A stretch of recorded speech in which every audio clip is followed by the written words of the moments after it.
Hey everyone. So, as our course is getting started next week, and a lot of you are probably brand new to Blackboard Ultra, I just wanted to check in with you all and make sure you knew how to update your notifications. I think I will communicate with you via announcements through Blackboard Ultra every week, multiple times a week. I won't email you via your email. It'll come straight from Blackboard. So I'll make sure you all know how to turn on your notification settings. So you're going to want to go to your self over here, right? That's me. Oh, look at all these other things I can update while I'm here. How cool is that? Go over here to global notification settings and go over to your email notifications. So I think the ones that you would want to have set up for email me right away, because that's like, we have a 9 a.m. course or an 11 a.m. course.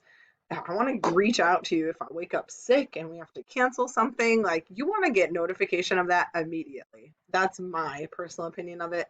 So anytime any of these settings changes, select email me right away. I think it's also a good idea to make sure you at least have new grades and feedback, new messages, and new and upcoming due dates. Those will probably be the best options for you to select. You don't need to select all of these things, but I would definitely recommend at least those three. And I think if I send an announcement, it'll also come immediately.